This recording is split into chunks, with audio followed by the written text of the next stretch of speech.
ओम नमः शिवाय, हर हर महादेव। आप सबको पता है कि ज्येष्ठ मास की शुरुआत हो चुकी है और वैशाख का महीना खत्म हो चुका है। उसका जो पहला बुधवार है वो पड़ने वाला है। बुधवार के ही दिनों में से कुछ खास उपाय जो पूज्य गुरुजी की कथाओं से सुनकर के लेकर के आया हूं, कुछ खास उपाय आपको करने होंगे। इस वीडियो में हम 4 महा उपाय के बारे में बात करेंगे।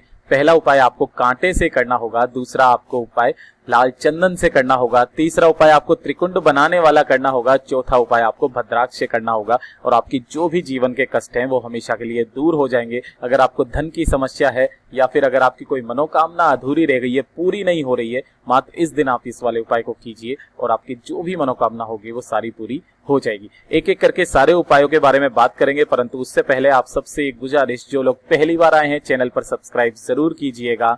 वीडियो को लाइक करके कम से कम महादेव जी का कोई सा भी प्यारा नाम कमेंट बॉक्स में लिखना मत भूलिएगा। देखिए, जो पहला उपाय होगा वो कांटे से आपको करना होगा। भैया ये वाला उपाय हम कर तो ले, लेकिन इसका बेनिफिट क्या है बेसिकली, तो वो तो चीज हमें पता चले। देखिए, अगर किसी आदमी का, किसी व्यक्ति का या फिर आपका दुकान या आपका जो व्यापार है या फिर आपके जो बिजनेस है वो अच्छे से नहीं चल रहा है, पैसे की आमदनी नहीं हो रही है, कर्जा बढ़ता चला जा रहा है लेकिन उसकी उन्नति नहीं हो रही है, घर की भी उन्नति नहीं हो रही है, कोई अच्छा कर्म नहीं हो रहा घर में, तब आप इस उपाय को कर सकते हैं। ठीक है, आपको करना कब होगा? ये वाला उपाय किसी भी बुधवार के दिन कर लेना होगा। एक तो ये वाली तिथि बहुत ज्यादा खास है और इसके अलावा कोई अगर कोई खास तिथि आ जाए, जैसे एकादशी आ जाए, प्रदोष आ जाए, पंचमी आ जाए, अष्टमी आ जाए, तो उस दिन भी आप इस वाले उपाय को कर सकते हो। ध्यान से देखिएगा, आपको स्क्रीन पर क्या नजर आ रहा है? काले तिल। तो कितने आपको काले तिल चाहिए? मात्र 1 चुटकी आपको काले तिल ले लेने हैं। कोई संख्या गुरुदेव ने नहीं बताई है। ठीक है, इसके अलावा आपको एक चाहिए होगा बबूल का कांटा। भैया ये शमी पत्र नहीं है, ये बबूल है ना। बबूल का कांटा गांव खेतों में बहुत सारे लगे हुए मिल जाएंगे।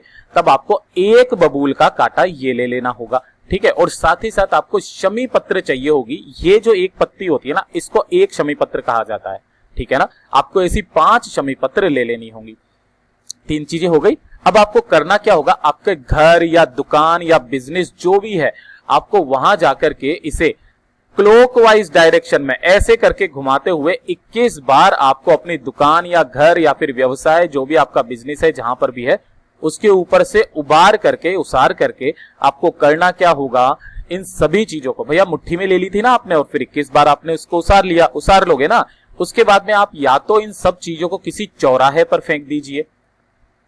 अगर आप चौराहे पर ना जा सको तो किसी बहते हुए जल, जो भी हो बहता हुआ जल, वहां पर आप इसे फेंक दीजिए अपनी मनोकामना कहते हुए। और अगर ये भी ना मिले तो कम से कम पीपल का वृक्ष, मैंने आपको यहाँ पर 3 ऑप्शन दिए हैं जैसा गुरुदेव ने बताया था वैसा, या फिर आप पीपल के वृक्ष की जड़ों में आप उन सब चीजों को डाल दीजिए। देखिएगा, आपका व्यवसाय दिन ब दिन तरक्की करने लगेगा, कर्ज की जो भी समस्या है वो खत्म हो जाएगी, घर में सुख शांति आने लगेगी अगर आपने घर के ऊपर से उसार करके किया है, और व्यापार तेजी से बढ़ने लगेगा। ये तो हो गया पहला उपाय। अब आप बात करते हैं दूसरे उपाय की तरफ, जो कि होगा लाल चंदन से आपको करना होगा। देखिए, कभी आपको लगता है कि आपकी किस्मत बहुत ज्यादा खराब है, सब कुछ उल्टा पुल्टा चल रहा है, आप जो भी काम कर रहे हो ना ही उसमें आपको सफलता मिल रही है, कुछ भी नहीं हो रहा है, आपको लग रहा है बहुत ही खराब किस्मत चल रही है। आप समझ सकते हो किस वाली कंडीशन की मैं बात कर रहा हूं, तब आप इस वाले उपाय को कर सकते हो। इस वाले उपाय को भी आप किसी भी दिन कर सकते हो, बुधवार के दिन करेंगे तो बहुत अच्छी बात है। ठीक है ना, अब ध्यान से सुनिएगा, आपको करना कैसे होगा। आपको स्क्रीन पर क्या नजर आ रहा है? एक बेलपत्री। ठीक है ना। अच्छा, ऊपर वाला उपाय जो है वो आप किसी भी समय कर सकते हो, सुबह करना चाहो सुबह कर लो, शाम को करना चाहो शाम को कर लो। सेम उसी तरीके से ये वाला भी जो उपाय है, ये वाला आपको करना होगा, सुबह करना चाहो तो सुबह कर लो, शाम को करना चाहो तो शाम को कर लो। जो भी उपाय प्रदोष काल का होगा मैं अपने आप आपको बता दूंगा। ठीक है, अब देखिए ध्यान से, आपको करना क्या होगा? इस तरीके से आपको 1 बेलपत्री ले लेनी होगी, या ले लोगे ना। इसके बाद में आपको करना क्या होगा? थोड़ा सा लाल चंदन जो इस लकड़ी का होता है, इसे घिस करके और इस लाल चंदन को आपको लगा देना होगा इन तीनों पत्तियों पर। जो चिकना वाला साइड है ना, आपको उस साइड में इस लाल चंदन को अच्छे से लगा देना होगा, हरा रंग कहीं से भी दिखाई ना दे। ठीक है, अब आपको 1 लोटा जल लेकर के चले जाना होगा सबसे पहले, कहां पर? बेलपत्री के पेड़ के पास। अब जब आप बेलपत्री के पेड़ के पास जाएंगे तो ध्यान से सुनिएगा, आपको बेलपत्री की जो पेड़ है उसकी जड़ों में आपको उस लाल चंदन से लगी हुई बेलपत्री को नीचे रख देना है। उत्तर दिशा की तरफ मुंह करके आपकी जो भी मनोकामना है आपको कह देनी है और फिर उसी बेलपत्री को उठा करके आपको सीधे चले जाना होगा महादेव जी के मंदिर शिवलिंग के पास में, उत्तर दिशा की तरफ मुंह करके। वही बेलपत्री आपको महादेव जी के ठीक ऊपर कुछ इस तरीके से समर्पित कर देनी होगी कि बेलपत्री की जो डंडी है वो जलाधारी के तरफ रहे और बड़ी पत्ती जो है वो आपके तरफ रहे। आपकी जो भी मनोकामना है उसे आप कह दीजिए और उसके बाद में एक लोटा जल जो आप अपने साथ में लेकर के आए हो महादेव जी के ऊपर, अघोरेश्वर महादेव जी के नाम से, मैं यहां नाम लिख देता हूं, अघोरेश्वर महादेव जी के नाम से आपको पूरा का पूरा जल समर्पित कर देना होगा।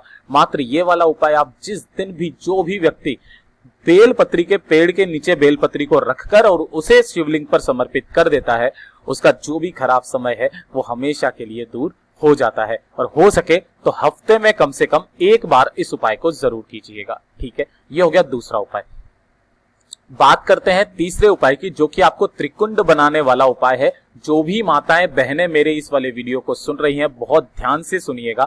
ये उपाय आपको अपने बच्चे के लिए जरूर करना होगा। अगर आपका बच्चा पढ़ाई लिखाई बिल्कुल भी नहीं करता है, खेलने कूदने में रहता है, अपशब्द बोलता है, गलत रास्ते पर जा चुका है, तब जो भी माताएं बहनें हैं आप प्लीज इस उपाय को कीजिएगा, आपका बच्चा सीधा लाइन पर आ जाएगा। ध्यान से सुनिएगा। इसी तरीके से आपको लाल चंदन की लकड़ी लेनी है, ये पिसा हुआ नहीं लेना है। इसे घिस करके आपको एक कटोरी में थोड़ा सा लाल चंदन निकाल लेना होगा। ठीक है ना। अब ध्यान से देखिएगा, आपका जो दाहिना हाथ है, सीधा हाथ, ठीक है ना, सीधे हाथ की ये छोटी वाली उंगली और ये अंगूठा, दोनों को छोड़ करके जो 3 उंगलियां बची है ना, इन तीनों उंगलियों से आपको इस उपाय को करना होगा। सबसे पहले जाना होगा आपको कहां पर, बेलपत्री के पेड़ के पास में।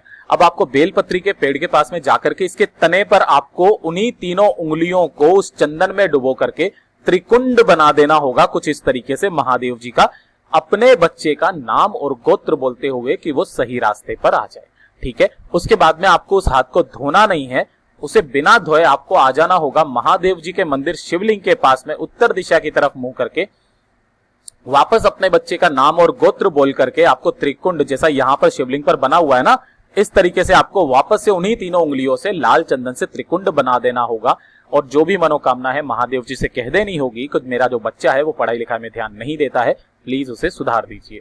ठीक है। और उसके जस्ट बाद में आपको चले जाना होगा अपने बच्चे के जो भी स्टडी रूम है, देखिए ध्यान से, जहां भी आपका बच्चा पढ़ाई करता है या फिर सोता है, उस वाले कमरे में जाकर के और उन्हीं तीनों उंगलियों से आप किसी भी जगह पर आप इस तरीके से त्रिकुंड फिर से वापस बना दीजिए। सबसे पहले बेलपत्री के पेड़ पर, उसके बाद शिवलिंग पर, तीसरा अपने बच्चे के उस कमरे के अंदर। ठीक है ना। किसी भी जगह पर आपको त्रिकुंड बना देना होगा और यकीन मानिए उस दिन के बाद से आपका बच्चा जो लाइन पर आएगा, आप खुद से उसके अंदर असर देखना शुरुआत कर देंगे। ठीक है, ये हो गया आपका। अब जो आखिरी उपाय है वो मैं आपको बताने वाला हूं, भद्राक्ष का उपाय। देखिए, दुनिया भर के आदमियों को, औरतों को, जितनी भी महिलाएं पुरुष सुन रहे हैं मेरे इस वीडियो को, सबको ये वाली समस्या रहती है, पेट की समस्या। ठीक है। तो जो पेट की जितनी भी बीमारियां हैं वो सारी की सारी समाप्त हो जाएगी मात्र इस एक उपाय से। ठीक है ना। ध्यान से सुनिएगा। कब करना है ये वाला उपाय, आप किसी भी दिन कर सकते हो, लेकिन जब भी आप करें प्रदोष काल के वक्त करें। ठीक है ना। कब करना है ये वाला उपाय, आपको प्रदोष काल के वक्त करना है।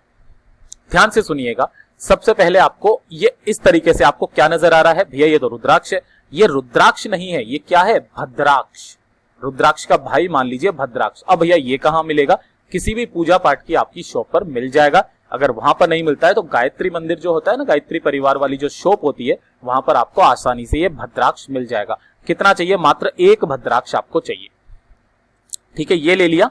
अब आपको एक तांबे का लोटा लेना है और कोई सा भी लोटा नहीं लेना है। इसके अंदर आपको अपने घर का शुद्ध जल भर लेना होगा प्रदोष काल के समय, और इसी के अंदर आपको उस 1 भद्राक्ष को भी डाल देना होगा। ठीक है। और इस जल को लेकर के चले जाना होगा महादेव जी के मंदिर शिवलिंग के पास। यहां पर आपको नॉर्थ डायरेक्शन, उत्तर दिशा की तरफ आपको मुंह करके खड़ा हो जाना है, और जो भी जल है वो आपको क्या करना होगा, उसमें से उस भद्राक्ष को निकाल करके उस जल को महादेव जी के ठीक ऊपर आपको समर्पित कर देना होगा। ओम नमः शिवाय, श्री शिवाय नमस्तुभ्यं, या पंचाक्षरी मंत्र या षडाक्षरी मंत्र, जो भी आपको मंत्र आता है उस मंत्र को बोलते हुए, और जो भी जल होगा आपको, वो जो जल यहां से जलाधारी से बहता हुआ नीचे की तरफ गिरेगा, इस वाले जल को आपको उसी पात्र में आपको इकट्ठा कर लेना है। और इस जल को लेकर के आपको आ जाना है घर पर, और घर पर आने के बाद में इस पूरे के पूरे जल का आपको सेवन कर देना है, या फिर उस व्यक्ति को सेवन करा देना है जिसमें पेट की समस्याएं हमेशा बनी हुई रहती है। ठीक है ना, पेट की चाहे कोई सी भी बीमारी हो, कोई सी भी बीमारी, आपको ये कर देना होगा। मात्र हफ्ते में आप 2 से 3 बार इस उपाय को करके देखिएगा और इस वाले जल को आप पीजिएगा।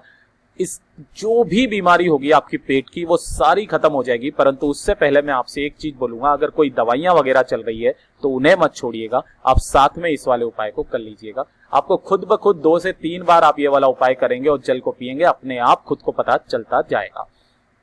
तो ये उपाय थे जो पूज्य गुरुजी ने अपनी कथाओं में, अलग अलग कथाओं में बताए। बहुत कोशिश के बाद ढूंढ करके आपको बता रहा हूं। तो वीडियो को लाइक जरूर कीजिएगा, चैनल को सब्सक्राइब जरूर करना।